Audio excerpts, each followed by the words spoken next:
Hello दोस्तों, मेरा नाम है सत्येंद्र और मैं आज आप लोग को बताने वाला हूँ कि आप एनसीईआरटी में कॉल लिस्ट कैसे देख सकते हैं और एनसीईआरटी में अपने कॉल लिस्ट या केस डिटेल या अपना एओआर से एडवोकेट नेम से कैसे अपना केस डिटेल चेक कर सकते हैं।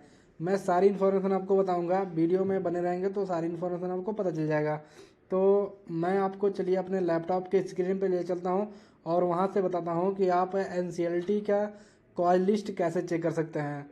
तो सबसे पहले मेरे स्क्रीन पे क्रोम ब्राउज़र ओपन है और क्रोम ब्राउज़र में मैं सर्च कर लेता हूँ एनसीएलटी।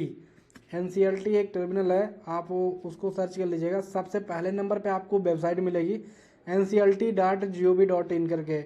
इस पर आपको क्लिक करना है। जैसे आप इस पर क्लिक करेंगे तो आपके सामने इस तरह से कुछ स्क्रीन ओपन होकर आएगी। अभी ये लोड ले रहा है क्योंकि मेरा इंटरनेट थोड़ा स्लो है। अगर आपका इंटरनेट फास्ट रहेगा तो बहुत तेज़ी चलेगा, अदरवाइज आप ऐसे थोड़ा सा टाइम लगेगा। तो आपको परेशान होने की ज़रूरत नहीं है, वीडियो को पूरा देखना है, तभी आपको समझ में आएगा कि आप कैसे कॉल लिस्ट को चेक कर सकते हैं। ये देखिएगा मेरे स्क्रीन पे आ चुका है, एनसीएलटी का जो है वो डैशबोर्ड खुल के आ चुका है। तो आपको इसे अच्छे तरीके से चेक कर लेना है। ये एनसीएलटी का ऑफिशियल वेबसाइट है और सारी इन्फॉर्मेशन आपको यहाँ से पढ़ लेना है। अगर जो भी ज़रूरत है आपकी वो पढ़ सकते हैं, अदरवाइज आपको सिर्फ ओनली कॉल लिस्ट चेक करना है। तो मैं आपको बताना चाहूँगा, यहाँ पे पहला ऑप्शन होम दिया गया है, दूसरा ऑप्शन अबाउट अस दिया गया है, तीसरा ऑप्शन आपको कॉल लिस्ट दिया गया है। कॉल लिस्ट पे जैसे ही क्लिक करेंगे तो आपके सामने कुछ ऐसा इंटरफेस ओपन होके आ जाएगा जैसे मेरे स्क्रीन पे अभी आएगा, क्योंकि अभी मेरा थोड़ा इंटरनेट स्लो है तो थोड़ा लेट में ओपन हो रहा है। तो आपको वीडियो को बने रहना है, तभी आपको देख पाएंगे और सारी इन्फॉर्मेशन आपको पता चलेगी। तो ये देखिए मेरे सामने ओपन होके आ चुका है। यहाँ पे लिखा गया है एनसीएलटी ब्रांच कोड। आप एनसीएलटी का जो ब्रांच है, कोड है, उसे आप यहाँ पे सर्च करेंगे। जैसे मतलब कहने का मतलब है कि आपको यहाँ पे सारी इन्फॉर्मेशन दी गई है। जैसे इनका इनका जहाँ जहाँ ब्रांच है वो ब्रांच आप यहाँ पे फिल करेंगे और बाकी इन्फॉर्मेशन आपको फिल करेंगे तो अभी आप देख पाएंगे। जैसे मैं अगर देखना चाहता हूँ, फॉर एग्जांपल मान लेता हूँ मैं इलाहाबाद को देखना चाहता हूँ और मेरा केस जो है इलाहाबाद एनसीएलटी में लगा हुआ है और मैं वो कॉल लिस्ट में लगा या नहीं लगा है मुझे उसे चेक करना है। तो मैं सबसे पहले इलाहाबाद सेलेक्ट कर लेता हूँ। यहाँ पे एनसीएलटी ब्रांच में सेलेक्ट करना है इलाहाबाद। स्टार्टिंग डेट का मतलब होता है जिस डेट का आपका सेलेक्ट करना है। जैसे मैं आज का सेलेक्ट करना चाहता हूँ या मान लेते हैं फॉर एग्जांपल मैं कल का सेलेक्ट करना चाहता हूँ, तो यहाँ पे मैं डालूंगा है 23 और यहाँ पे एंड डेट भी मैं 23 डाल देता हूँ। आप यहाँ पे 22 भी डाल सकते हैं और यहाँ पे 23 डाल सकते हैं, या यहाँ पे 23 डाल सकते हैं, यहाँ पे भी 23 डाल सकते हैं। अगर 23 की कॉल लिस्ट आई रहेगी तो आपको यहाँ पे मिल जाएगा। तो मैं सर्च कर ले रहा हूँ अब डेट डाल के। तो जैसे ही मैं सर्च करूँगा तो मेरे सामने ओपन होके आएगा विंडो, क्योंकि मेरा इंटरनेट थोड़ा स्लो चल रहा है जिसकी वजह से थोड़ा टाइम लग रहा है। अब देखिएगा मेरे सामने एक विंडो ओपन होके आ चुका है, आपको भी दिख रहा होगा। यहाँ पे लिखा गया है इलाहाबाद ब्रांच केस लिस्ट है। दूसरा अपन ऑप्शन दिया गया है court, Allahabad branch court 1। Allahabad में एनसीएलटी का एक ही ब्रांच है तो कोर्ट 1 के नाम से आ रहा है। और यहाँ पे दिया गया है नंबर ऑफ एंट्रीज का जो दिया गया है वो है 44 दिया गया है। पीडीएफ दिया गया है। पीडीएफ में देखिएगा जब भी आप इसे सर्च कीजिएगा तो अगर आप जिस डेट का सर्च करना चाहते हैं तो यहाँ पे लिखा गया कॉल लिस्ट इलाहाबाद ब्रांच और यहाँ पे डेट उसके बाद डॉट पीडीएफ जरूर लिखा रहेगा।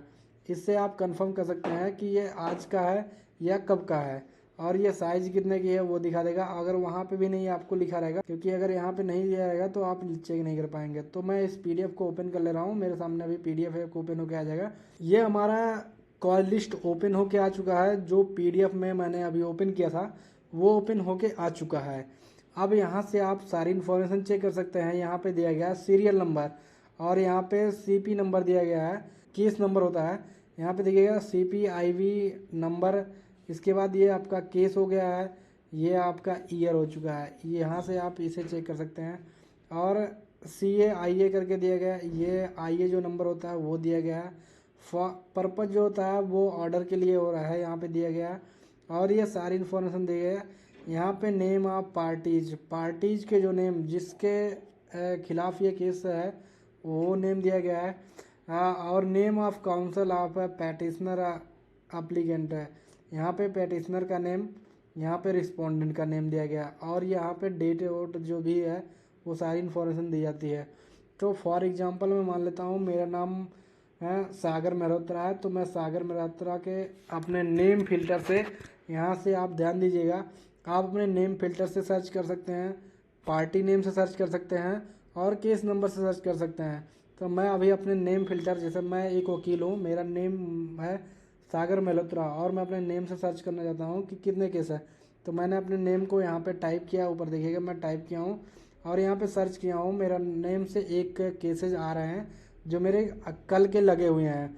अब अगर मैं पार्टी नेम से सर्च करना चाहूँगा तो मैं यहाँ से पार्टी नेम, जो मेरा पार्टी नेम रहेगा वो मैं कॉपी करूँगा, तो यहाँ पे कॉपी जैसे हो जाएगा पार्टी नेम, तो यहाँ पे देखिएगा 2 नेम आ रहा है। तो ये आपको देखना नहीं है, ये पार्टी नेम नहीं होता है, ये इन्फॉर्मेशन मैं आपको नेक्स्ट वीडियो में बता दूंगा क्या है, तो इसको ध्यान नहीं देना है आपको। यहाँ पे रिस्पोंडेंट ध्यान देना है, ये रिस्पोंडेंट है और यहाँ पे ये पैटिशनर है, ये वकील नेम होते हैं और ये केस नंबर होता है। जब मैं इसे दोबारा एक बार ओपन करूँगा तो यहाँ पे आ जाएगा, देखिए दूसरे नंबर पे ये है।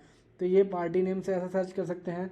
अगर आप केस नंबर से सर्च करना चाहेंगे तो केस नंबर से भी सर्च कर सकते हैं। जैसे मैं, मेरा केस ये है 118, तो मैं अपना केस नंबर यहाँ पे ऊपर टाइप करूँगा तो यहाँ पे देखिएगा 2 आ रहा है, सर्च करने पे 2 आ रहा है। तो पहला एक यहाँ पे सीरियल नंबर आ रहा है, दूसरा यहाँ पे केस नंबर आ रहा है। तो मैं, मेरा केस जो है वो 118 है, तो मैं यहाँ से सर्च कर लूँगा कि 118 मिल रहा है या नहीं मिल रहा है। तो इस प्रकार से आप कॉल लिस्ट चेक कर सकते हैं एनसीएलटी की। अगर इसमें कोई डाउट होगा तो वीडियो को कमेंट में करके बताइएगा, मैं सारा डाउट आपको क्लियर कर दूंगा। अगर आपको किसी और कोड का कॉल लिस्ट चेक करना है तो मुझे बता सकते हैं कमेंट में, मैं उस कोड का वीडियो बना के डाल दूंगा, आप वहां से देख सकते हैं। बस यार दोस्तों, ये छोटी सी इन्फॉर्मेशन थी। अगर वीडियो पसंद आए तो लाइक करना और चैनल को सब्सक्राइब करना। मिलते हैं अपने नेक्स्ट वीडियो में एक नई जानकारी के साथ।